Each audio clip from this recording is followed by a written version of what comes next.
నమస్తే, welcome to HMTV to the point. నేను శిరీష. తెలంగాణలో రేవంత్ రెడ్డి నేతృత్వంలో కాంగ్రెస్ ప్రభుత్వం అధికారంలోకి వచ్చాక 4 పథకాలనైతే ప్రారంభించింది. ఆర్టీసీ బస్సులో మహిళలకు ఉచిత ప్రయాణ సౌకర్యం, 10 లక్షల రాజీవ్ ఆరోగ్యశ్రీ, 200 యూనిట్ల ఉచిత విద్యుత్, 500 రూపాయలకే గ్యాస్ సిలిండర్ పథకాలనైతే అమలు చేస్తున్నారు. ఇక ఇటీవల ప్రారంభమైన 200 యూనిట్ల ఉచిత విద్యుత్ పథకంపైనే ప్రస్తుతం రాష్ట్రమంతటా చర్చ జరుగుతోంది. మార్చి 1 నుంచే విద్యుత్ బిల్లుల జారీ అయితే మొదలైంది. హైదరాబాద్లో కొన్ని ప్రాంతాలలో 7వ తేదీ వరకు విద్యుత్ బిల్లులను జారీ చేశారు. అయితే హైదరాబాద్లో ఉంటున్న వారిలో 200 యూనిట్ల లోపే విద్యుత్ వాడినా చాలా మందికి జీరో బిల్లులు రాలేదు. ఎప్పట్లానే బిల్లులు వచ్చాయి. ఒక్కొక్కరికి 150 నుంచి 700 వరకు విద్యుత్ బిల్లులు అయితే వచ్చాయి.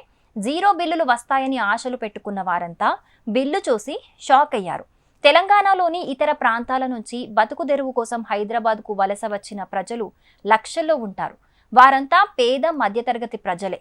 అయితే నగరంలో ఉద్యోగాలు, కూలీ పనులు చేసుకుంటూ అద్దె ఇళ్లలో ఉంటూ జీవనం సాగిస్తూ ఉన్నారు చాలా మంది.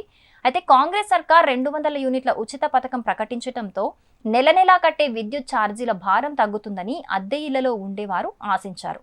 ప్రజాపాలన దరఖాస్తులో ఉచిత విద్యుత్, 500 సిలిండర్, అలాగే 2500 రూపాయల మహాలక్ష్మి పథకాల కోసం దరఖాస్తు చేశారు.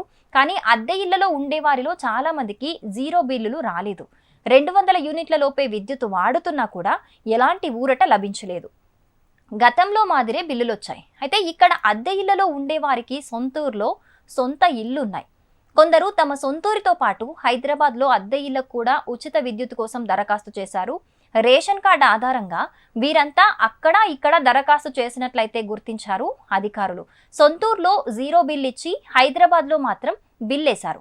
కొంతమందికి అయితే అక్కడ సొంతూరు, ఇక్కడ హైదరాబాద్ 2 చోట్ల బిల్లు రావటంతో లబోదిబోమంటున్నారు. ఎలాంటి షరతులు పెట్టకుండా తెల్ల రేషన్ కార్డున్న అందరికీ 200 యూనిట్ల ఉచిత విద్యుత్ ఇవ్వాలని కోరుతున్నారు. సొంతూరులో ఇవ్వకున్నా హైదరాబాద్లో జీరో బిల్లులు ఇవ్వాలనైతే విజ్ఞప్తి చేస్తున్నారు. For more interesting videos, stay tuned to HMTV Digital.